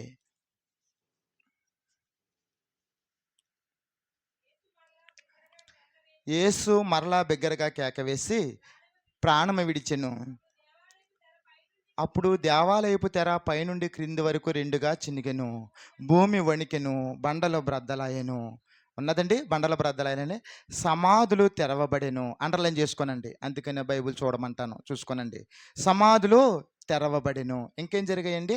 సమాధులు తెరిచిన తర్వాత నిద్రించిన అనేక మంది పరిశుద్ధుల శరీరులు లేచెను. వారు సమాధుల నుండి బయటకు వచ్చి ఆయన లేచిన తరువాత పరిశుద్ధ పట్టణంలో ప్రవేశించి అనేకులకు కనబడెను. ఈ మాటేనండి నాకు చాలా ఇష్టం. ఈ మాట కోసం చాలాసార్లు నేను ఆశపడ్డాను. కానీ నాకు ఎప్పుడైతే దేవుడు అందించాడో దేవుని ఎంతో స్తుతించాను. ఎప్పుడంతేనండి, తండ్రి ఈ సత్యాన్ని తెలుసుకోవడానికే నాకు నేను ఇంకా బ్రతికించావు తండ్రి, లేకపోతే ఎప్పుడో మరణానికి దగ్గర అయిపోయేవాడిని. అప్పుడు అలా నేను చనిపోతే నాకు ఈ శిక్షలు ఏమీ తెలియకపోయాను, ఈ సత్యవాక్యంలో నేను కొనసాగించలేకపోదును బాబు. మరి నన్ను ఇంకా బ్రతికించావంటే ఇంటికేమని ఎప్పుడు ఒక సత్యం తెలుసుకున్నా దేవునికి వెంటనే కృతజ్ఞతస్తులు చెల్లిస్తాను. అయితే ప్రియమైన దేవుని వాళ్ళారా, ఏం జరిగిందండి ఆయన మరణించినప్పుడు? ఏమ్మా ఏం జరిగింది? సమాధులు తెరవబడ్డాయి. ఏం చేయబడ్డాయండి? సమాధులు తెరవబడ్డాయి. అనగా పరిశుద్ధులు లేపబడ్డారు. ఎవరండి? పరిశుద్ధులు. పరిశుద్ధులు అనగా ఎవరు? ప్రవక్తలు. ఎవరండి? ప్రవక్తలు. ఒక ప్రవక్తని పరిశుద్ధాత్మ దేవుడు బైబిల్లో లిఖితం చేయించాడంటే ఆయన చాలా పరిశుద్ధ జీవితాన్ని జీవించి ఉండవచ్చు, చాలా ప్రభు కోసం బ్రతికి ఉండవచ్చు. అలాంటి పరిశుద్ధులు లేచారు. లేచి ఏమంటున్నారంటే, ప్రియమైన దేవుని వర్లారా ఎలా ఆలకించండి చెప్పే ముందు, ఎప్పుడైనా వాక్యాన్ని లోతుగా ఆలోచిస్తేనే మనకు దొరుకుతుంది, కానీ పైపైన చూస్తే మనకు ఆన్సర్ దొరకదు. ఏదో చెప్పమన్నారు కదా అన్నట్టు చెప్పేసామనుకోండి, ఎప్పటికీ మనము మంచి ప్రసంగికులుగా తయారు కాలేము. చెప్పమన్న దానిలో ఒక్కసారి తొంగు చూసి ఏంటి దేవుని యొక్క వాక్యం ఎలా ఉంది అక్కడని, ఆయన మనసు ఎలా ఉందని మనం ఆలోచిస్తేనే కానీ మనకే అసలైన అర్థం మనకే బయటికి రాదు. చూడండి, ఎక్కడో కాదండి, మన ఇంటి ముందే ఎలాంటి సన్నివేశం జరిగితే ఏం చేస్తాం? ఎక్కడ? మన ఇంటి ముందే ఎప్పుడో చనిపోయిన వాళ్ళు వచ్చి మన దగ్గరికి వచ్చి, అయ్యా ఆనందం వాక్యం చెప్పవయ్యా నువ్వు అంటే ఎలా ఉంటుందండి మన పరిస్థితి? ఒక్కసారి ఆలోచించి. అయ్యో బాబోయ్, చనిపోయిన వాళ్ళు రావడం ఏంటి, మనకే మన దగ్గరికి రావడం ఏంటి, మనలో వాక్యం చెప్పమనడం ఏంటి అని మన పరిస్థితులు ఎలా ఉంటాయండి? ఓ ఫోన్లు, ఓ గందరగోళం, కేకలు, ఓ అడావిడి, ఓ బాబోయ్ చనిపోయిన వాళ్ళు వచ్చారు, మా ఇంటి ముందుకు వచ్చేసారు, వాక్యం చెప్పమన్నారని ఎలా ఉంటుందండి ప్రియమైన దేవుని వాళ్ళారా? చాలా అడావిడిగా ఉంటుంది. మీడియా వారే వచ్చేస్తారు, ఈనాడోళ్ళు వచ్చేస్తారు, ఏమండి అందరూ వచ్చేస్తారు. ఏంటి చనిపోయిన వాళ్ళు అప్పటికి రాలేదు. భూమి పుట్టి, ఏమండి భూమి పుట్టి ఎంతకాలం అవుతుందో యేసుక్రీస్తు ప్రభువారు మరణించేంత వరకు కూడా చనిపోయిన వాళ్ళు ఎప్పుడు కూడా బయటికి రాలేదు. ఒకనొక సమయంలో వచ్చారు. ఎప్పుడండి? సమూయేలు గారి టైంలో వచ్చారు. అయితే ప్రియమైన దేవుని వాళ్ళారా చూడండి, ఒకసారి అక్కడికి వెళ్ళొద్దామా? సమూయేలు గ్రంథం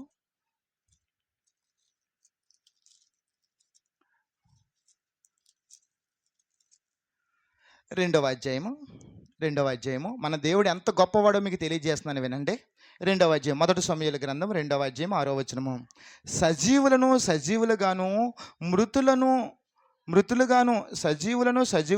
మృతులుగాను చేయువాడు యెహోవాయే, పాతాళమునకు పంపుచు అందులో నుండి రప్పించువాడు ఆయనే. ఎవరండి? దేవుడు ఎంత గొప్పవాడండి! పాతాళంలోనికి వెళ్ళిపోయిన వాళ్ళను కూడా ఏం చేయగలడండి? బయటికి రప్పించి మాట్లాడపించగల శక్తిమంతుడు దేవుడు. అంత గొప్ప దేవుడండి. ఏంటనుకుంటున్నారు? ఎప్పుడో చనిపోయిన వాళ్ళు పరిశుద్ధులు ఇప్పుడు లేవడం ఏంటండి? యేసుక్రీస్తు ప్రభువారు మరణించిన తరువాత లేచి వాళ్ళు ఏం చేస్తున్నారంటే అంటున్నారు, అమ్మా జాగ్రత్తగా వినండి, అంటున్నారు, బాబు మా కాలాలలో మేము ఎదురు చూసామయ్యా, మా ప్రవచనాల ప్రకారంగా యేసుక్రీస్తు ప్రభువారు మేము బ్రతుకున్న కాలంలో పుడతారోమని మేము ఎదురు చూసాము. పరిశుద్ధులు మాట్లాడుతున్నారండి. మా కాలాల్లో ఆయన పుట్టలేదు. నాయనా మీరేంటయ్యా అలాంటి మహానుభావుని సిలువేశారు? మీరేంటయ్యా ఆయన్ని లెక్క చేయడం లేదు? మీరేంటయ్యా ఆయన్ని ఏదో అన్నట్లుగా చూస్తున్నారు అని పరిశుద్ధులు మాట్లాడి వాళ్ళు అంటున్నారండి, ఈ యేసు కంపల్సరిగా 3వ దినాన లేస్తాడు, ఈ యేసు ప్రభువారు మరలా 3వ దినాన లేస్తారని పరిశుద్ధులు పట్టణంలోనికి వెళ్ళారు. సిలువ ఎక్కడ వేశారండి? గొల్గోతా ఎక్కడున్నదండి? పట్టణానికి బయట కొన్ని కిలోమీటర్ల దూరంలో ఉంది. అక్కడ ప్రియమైన దేవుని వల్ల ఆయన మరణిస్తే ఈ పట్టణం ఏమవుతుందండి? పట్టణం అంతా కూడా మీరు చూడండి గలిబిలైపోయిందంటే అండి. ఏ పట్టణం? యెరూషలేము పట్టణం అంతా గలిబిలైపోయి ప్రియమైన దేవుని వర్లారా ఏ కేకలు ఏ అడావిడిగా ఉంది. వాళ్ళు చెబుతున్నారు, మీ కాలాల్లో మన ప్రభు పుడితే మీరు సిలువేశారేటయ్యా, ఈయన 3వ దినాన్ని లేస్తాడు అని మరలా వాళ్ళు గట్టిగా మరి ప్రజలందరికీ చెబితే ప్రజలందరిలో కూడా ప్రియమైన దేవుని వాళ్ళారా మరి అది యొక్క విధానం అంతా కూడా నిలిచిపోయింది. అందుకే యేసుక్రీస్తు ప్రభువారు శకపురుషుడవ్వాడు. యేసుక్రీస్తు ప్రభువారు యుగపురుషుడవ్వాడు. అందుకే ప్రపంచమంతా నమ్మింది ప్రియమైన దేవుని వాళ్ళారా. ఇంకా మనం అనుకోవచ్చు, ఏవండి 12 మంది శిష్యులు ఉన్నారు కదా, యేసుక్రీస్తు ప్రభువారికి ఎంతమంది అండి? 12 మంది. అప్పటికింకా మత్తయి గారు, మత్తయి అనే పేరు మీద ఉన్నటువంటి ఆయన ఇంకా చేర్చబడలేదు. యేసుక్రీస్తు ప్రభువు మరణించేటప్పటికి 11 మంది ఉన్నారు. వాళ్ళ 11 మందిని ప్రియమైన దేవుని వాళ్ళారా ఒకచోటే కూర్చోమని, ఏమండి ఆ 11 మందికి ఒక్కసారి యేసుక్రీస్తు ప్రభువారు కనబడి, ఇదిగో నాయన, ఇదిగో చూడండి, ఇదిగో నా పరిస్థితి చూడండి, తోమ అడిగినట్లుగా గాయాలు అవి చూడండి, నేను లేచాను అని చెబితే సరిపోద్ది కదా. మరణించడానికి, ఏమండి సమాధి చేయడానికి 40 రోజులు మనం ప్రకటన చేసాము. మరి మరణించి లేచాడని చెప్పడానికి ఎన్ని రోజులు చేయాలి? యేసుక్రీస్తు ప్రభువారు నేను మరణించి లేచాడని చెప్పడానికి ఎన్ని రోజులు చేశారండి? ఎన్ని రోజులు కనబడ్డారు?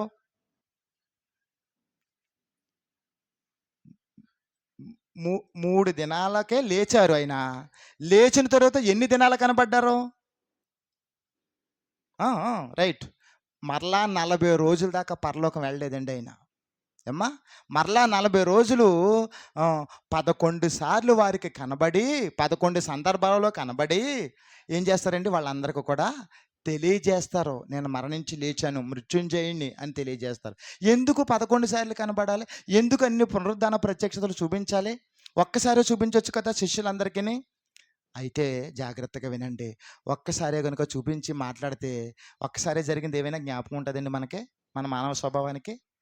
కళా మాయా ఇది, ఇది కలగన్నానేమో అనుకుంటాం ప్రియమైన దేవుని వాళ్ళారా. అదే గనుక ఎక్కువ సార్లు జరిగిందనుకో నిజమని వారందరికీ రూఢి పడేసుకుంటారు. ఎందుకంటే శిష్యులు చెబితే ఆలకించరు. ఎవరి చేత చెప్పించాడండి దేవుడు? పరిశుద్ధుల్లో శరీరాలు లేచి వారు మాట్లాడి వారి పట్టణమంతా చెప్పాక ఆ చెప్పిన మాటలను బట్టి స్థిరత్వం వచ్చింది. తర్వాత శిష్యులు చెప్పడం బట్టి స్థిరత్వము వచ్చింది. దాన్ని కూడా చూసుకుందాం, ముందుకి వెళదాం. అపోస్తుల కార్యములు మొదటి అధ్యాయము అపోస్తుల కార్యములు మొదటి అధ్యాయము 3వ వచనం. అపోస్తుల కార్యాలు మొదటి అధ్యాయం 3వ వచనం. ఆయన శ్రమపడిన తరువాత 40 దినముల వరకు వారికి అగపడుచు దేవుని రాజ్య విషయములను గూర్చి బోధించుచు అనేక ప్రమాణములను చూపి వారికి తన్ను తాను సజీవునిగా కనపరచుకొనెను. చూసారండి ఎలాగమ్మా? ఎన్ని దినాలో చెప్పాను కదా, 40 రోజులు వారికి కనబడుతూ వారితో మాట్లాడుతూ. చూడండి అక్కడ అండర్లైన్ చేసుకున్నట్టు ప్రియమైన దేవుని వాళ్ళారా, చూడండి ప్రమాణములను ఏం చేశారండి ఆయన? అనేక ప్రమాణములను. కింద ఏముందండి? ప్రమాణములను అనగా రుజువులతో సహా నేను లేచానయ్యా, నా సమాధి తెరవబడ్డది, నేను మృత్యుంజయుణ్ణి, నేను మరలా రాబోతున్నాను అని ప్రభువారు తన్ను తాను వ్యక్తం చేసుకుని ఎన్నో విధాలుగా రుజువులతో ప్రమాణాలతో వాళ్ళను ఒప్పించి, ఏమండి వారిని దృఢపరిచిన విషయాన్ని మనము చూస్తున్నాము. లేదు లేదు లేదు, నేనేదో ఆచారం ఆచరిస్తాను, అయ్యో నా దేవుడు మరణించాడని ఇంకా నువ్వు మరి ప్రియమైన దేవుని వాళ్ళరా ఆ ఏడుపుతోనే ముగించేస్తావా మన జీవితాన్ని? మన దేవుడు మరణించిన వాడు కాదు. మన దేవుడు మరణించి సమాధిలో ఉండిపోయిన దేవుడు కాదు. మరణించి ఏం చేశాడండి? మృత్యుంజయుడే మరలా 3వ దినాన లేచి ప్రజలందరికీ కనబడి ఆయన పరలోక రాజ్యము చేరాడు. ఒకవేళ ఇవేమీ నమ్మను, ఒకవేళ పరిచయలాగా నేను ఎలాంటి ఏమీ నమ్మను అని అన్నావా ప్రియమైన దేవుని వాళ్ళారా, చూడండి ఒక మాట ఉన్నది. ఈ సువార్తను మనం నమ్మమా? ఏమండి ఈ సువార్త ప్రకారంగా మనం జీవించమా? ఈ సత్యవాక్య ప్రకారంగా మీరు ఒప్పుకోరా? దేవుడు చెబుతున్నాడు. ఫైనల్గా ఒక మాటను చూసి ముగించుకుందాము. కీర్తన గ్రంథం 49వ అధ్యాయము, 14వ వచనము.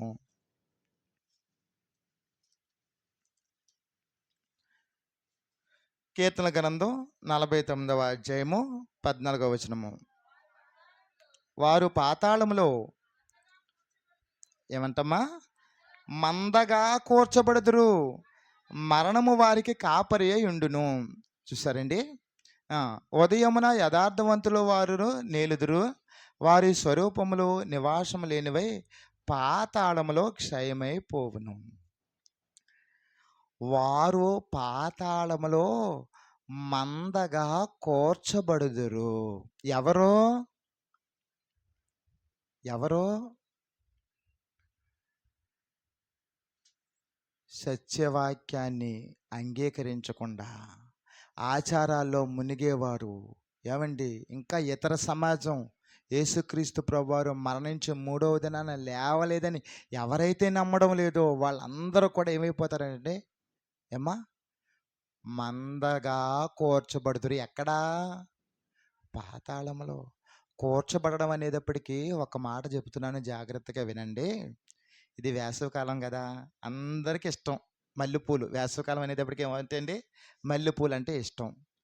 చూడండి ప్రియమైన దేవుని వాళ్ళారా, మల్లెపూల దండ ఉంటుంది కదా, మల్లెపూల దండ ఉంటుంది. వాడు ఇలా మామూలుగా కొలిచేస్తుంటే మనమేమంటాం?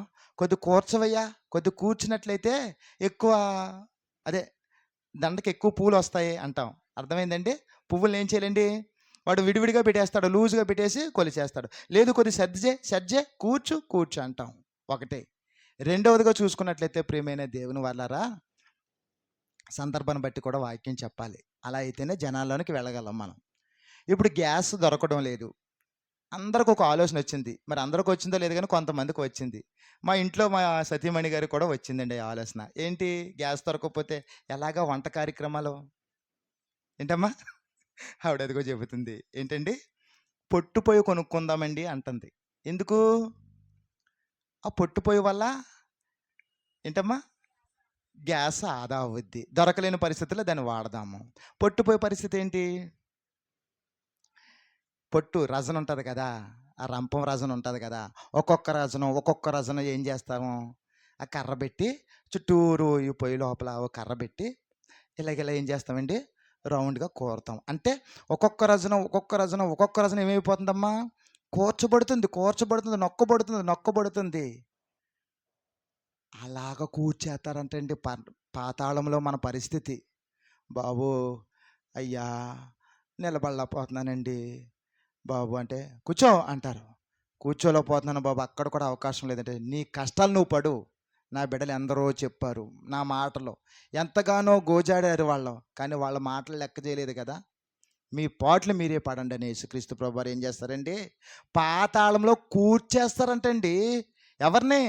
వాక్యానికి దగ్గర అవ్వలేని వాళ్ళనే, వాక్య ప్రకారంగా బ్రతకని వారిని ఏం చేస్తారటండి? పాతాళంలో కూర్చేస్తారంట. ప్రియమైన దేవుని వాళ్ళారా, ఇంకా చూసుకున్నట్లయితే చూడండి, రిజర్వేషన్ లేకుండా మనం హైదరాబాద్ ట్రైన్ ఎక్కామనుకోండి, ఎన్ని ట్రైన్లు అండి హైదరాబాద్కి మన ఆంధ్రా నుంచి. కానీ ఏ ట్రైన్ అయినా ఫ్రీగా ఉంటుందా రిజర్వేషన్ లేకుండా డైలీ వెళ్ళేవి? అక్కడ మనం ఏంటి, ఎవరో వచ్చి కూర్చవసరం లేదు. ఆ జనరల్ బోగి ఎక్కామనుకోండి, ఎలా ఉంటుంది పరిస్థితి? ఓ తెగ కూర్చేస్తారు, ఒకరి మీద ఒకరు. అలాగా ఒక ఒక 12 గంటల ప్రయాణం చేయడానికి మనం ఎంత ఉబ్బిబ్బైపోతే, జీవితకాలం అంతా పాతాళంలో, నరకములో అలాగ కూర్చబడతామంటండి ప్రియమైన దేవుని వాళ్ళారా. ఎవరు భరిస్తారు ఆ బాధ? ఎవరు తట్టుకోగలుగుతారు ఆ బాధ? చెప్తున్నాను కదా, ముగించేస్తున్నాను. యేసుక్రీస్తు ప్రభువారు ప్రియమైన దేవుని వాళ్ళారా, సమాధిలోనికి ఎందుకు వెళ్ళి లేచారు ఆయన? ఈస్టర్ ఈరోజు అందరూ ఆచరిస్తున్నాము, అందరము కూడా సంతోషపడుతున్నాం. ఈస్టరు ఏంటి? ఆ ఈస్టర్లో ఉన్నటువంటి ప్రత్యేకత ఏమిటి? సమాధిలో ఒదిగినటువంటి సత్యం ఏమిటి? ప్రియమైన దేవుని వాళ్ళారా, ఆయన సమాధిలోనికి వెళ్ళి మూడవ దినాన లేచారు. ఏమ్మా? అలాగే ప్రియమైన దేవుని వాళ్ళారా, రేపు ప్రొద్దుట నిన్ను నన్ను కూడా ఆయన లేపబోతున్నాడు. లేపడానికి ముందు ఏం చేశాడు ఆయన? సమాధికి మార్చాడు, మనల్ని మంటికి మార్చాడు. మంటికి ఎందుకు మార్చాడు? మంటి నిలవ చేస్తుంది, మంటి పాడు చేయదు. మన స్థితి అయితే మారింది, కానీ పదార్థం యొక్క వస్తువు యొక్క స్థితి ఎలా మారిందో అలాగే మనం కూడా మంటిలోకి మారుతున్నాం. కానీ మరలా ఏం చేస్తున్నాడండి ఆయన? అక్షయ దేహం మనకివ్వడానికైనా మంటిలోనికి వెళ్ళవలసి వచ్చింది. ప్రియమైన దేవుని వాళ్ళారా, ఆ అక్షయ దేహము ఎక్కడ ఎక్కడ ఉండాలి? పరలోక రాజ్యంలో ఉండాలి. చూడండి, మనది ఏ ప్రసంగం చూడండి, ఎవరు చెప్పనివ్వండి, మన ప్రసంగాలు, మన పాఠాలన్నీ కూడా దేని చుట్టూరు తిరుగుతాయండి? దేని చుట్టూరు తిరుగుతాయమ్మా? చెప్పండి. లాస్ట్‌కి వచ్చేటప్పటికి ఎక్కడికి వస్తాం మనం? పరలోకానికన్నా లింక్ అవుతది. మన ఆత్మ కన్నా లింక్ అవుతది. ఈ 2 మొత్తానికి ఎక్కువ పరలోకంతోనే ముగిస్తాం ప్రియమైన దేవుని వాళ్ళరా. ఈ అక్షయ దేహానికి పరలోకం నుండి వచ్చే ఆ మహిమ దేహము 2 కలిసి నిత్యం ఉండే పరలోక రాజ్యానికి మనము చేరతాము. ఎంతుందండి ఈస్టర్ పండగలో అర్థం. ఆయన సమాధిలో దాగి ఉన్నాడంటే ఇంత అర్థం ఉందండి. అందుకే ఆయన 3 దినాలు సమాధిలో ఉన్నాడు. ఈ యొక్క ఆదివారం దినాన ఉదయాన్నైనా లేచినట్లుగా మనం అందరం కూడా చూస్తున్నాం ప్రియమైన దేవుని వాళ్ళారా. కానీ ఎలా ఉందండి లోకమంతా? రంగులు వేసుకున్నామా? ఏమ్మా ఎలా ఉందండి హడావిడంతానే?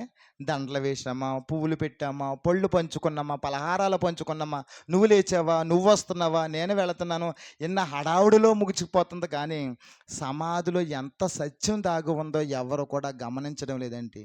ఒకవేళ చెప్పామా ఇలాంటి విషయాలు? ఎలా ఉందండి లోకానికి? వెర్రిగా కనబడుతున్నాం. సిలువను గూర్చిన ఎలా ఉందండి వార్త? లోకానికి వెర్రిగా ఉంది ప్రియమైన దేవుని వాళ్ళారా. సిలువ దేవుని శక్తిగా కనబడతలేదు ఎవ్వరికి కూడానే. సిలువ ఏదో అనుకుంటున్నారు ప్రియమైన దేవుని వాళ్ళారా. సిలువలోనే దేవుని శక్తి ఉన్నది ప్రియమైన దేవుని వాళ్ళారా. అలాగే భూమి కూడా ఒక మహా అద్భుతమైనటువంటి శక్తి అండి. దేవుడు ఆ శక్తిని భూమిలో పెట్టాడు ప్రియమైన దేవుని వాళ్ళారా. ఆ భూమి ప్రియమైన దేవుని వాళ్ళారా ఎప్పటి వరకు స్టిల్ అదే. ఎప్పటి నుండి? ఆదికాండం 1వ అధ్యాయం 1వ వచనంలో చెప్పాడు. ఆదియందు దేవుడు భూమి ఆకాశములను కలగజేశాను. ఎప్పుడైతే ఆయన కలగజేశాడో అప్పటి నుండి కూడా ఆ భూమి ఏం చేస్తుందండి మన కొరకు? ఫలిస్తుంది, మన కొరకు ఉపయోగపడుతుంది ప్రియమైన దేవుని వల్లరా. అలాంటి భూమి స్థిరమైనది ఎప్పటి వరకు?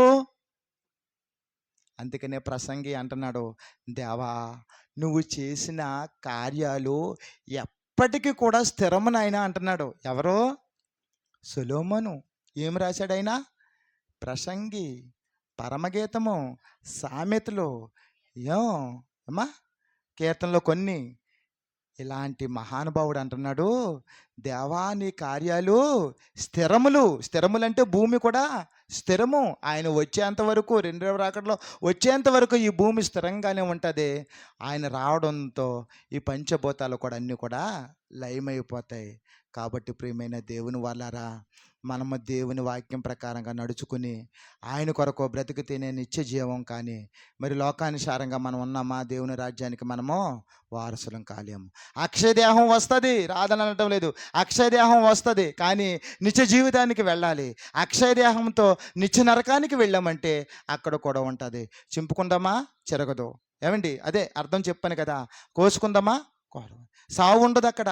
ఇంకా మరణం అనేది అక్కడ మనకే కనబడదు. కాబట్టి అలాంటి చోటికి మనం వెళ్లకుండా ఉండాలంటే ఆయన ప్రకారంగా మనం నడుచుకుంటూ ఆయనే మన మాదిరి. ఆయన ఏం చెప్పాడో అదే చేద్దాం. లోకం ఏమనుకున్నా ఏం పర్వాలేదండి. లోకం మనకే పరలోకం ఇవ్వదు. ఒక యాజకుడు మనకి పరలోకం ఇవ్వడు. ఒక యాజకురాలు పరలోకం మనకే ఇవ్వరు. ఎవ్వరు మనకు పరలోకం ఇవ్వరు. నేను కూడా మీకు పరలోకం ఇవ్వలేను. చెప్తున్నానండి, నాకు కూడా వర్తిస్తుంది. నేను కూడా పరలోకం ఇవ్వలేదు. కాబట్టి ఏది ఈ వాక్యంలో ఏది ఉందో దాన్ని పాటిస్తేనే మనకి పరలోకం. కానీ పాటించాలంటే ప్రకటించేవారు కూడా మంచి ప్రకటన చేసేవారే ఉండాలి. కానీ ఆచారాల్లో మునిగిపోయామా అవి మన నిత్య జీవానికి ఆటంకపరుస్తాయి. కాబట్టి ప్రియమైన దేవుని వాళ్ళరా, ఈ 40 రోజులు అయిన తరువాత మనం రెస్ట్ తీసుకోవడం కాదు. ఏం చేయాలండి? అనునిత్యము తన్ను తాను తగ్గించుకుంటూ ప్రతి దినము సిలువ మోసుకోవాలి. సిలువ భారం ఉండాలి. సిలువ భారం ఏం చెబుతుందండి ప్రియమైన దేవుని వాళ్ళారా? ఏయో మన కోరికలు తీర్చుకుని బయటకు వచ్చేయమని చెప్పడం లేదండి ప్రియమైన దేవుని వాళ్ళారా. ఏదో ఈస్టర్ అయిపోయింది కదా, మన పని అయిపోయిందని అని అనడం లేదండి. అనునిత్యము కూడా ఆయన పనిలో మనం ఉండాలి. మనము తగ్గించుకోవాలి. సమాధానపరుచువారు దేవుని. సమాధానపరుస్తున్నామా? ఒక దేవుని సేవలో ఉన్నవారికి సమాధానం ఉందా? ఒక విశ్వాసికి మధ్య సమాధానం ఉన్నదా? మరి దేవుని కుమారులు ఎలా కనబడతామండి మనము? చెప్పడం కష్టం, సులువేనండి. చేయడంలోనూ కనబడుతుంది. కాబట్టి ప్రియమైన దేవుని వాళ్ళరా, ప్రతి ఒక్కరు కూడా పరలోక రాజ్యానికి ఆటంకంగా ఏదైతే ఉందో దాన్ని మనం ఎప్పుడూ వదులుకొని దేవుని కొరకు బ్రతకాలి. దేవుడు ఉన్నటువంటి నిత్య జీవానికి చేరాలి. ఓకే. సమాధులు ఎందుకున్నారో అర్థమైంది కదండి. అర్థమైందా? సమాధులు ఆయన ఎందుకు ఉన్నారో, ఎందుకు ఉండి ఆయన మూడవ దినాన లేచారో అర్థమైంది కదా. ఈస్టర్లో ఉన్నటువంటి గొప్ప విషయాలు ఈ దేవుడు మనకి ఎంతగానో ఈ వారం అందించాడు.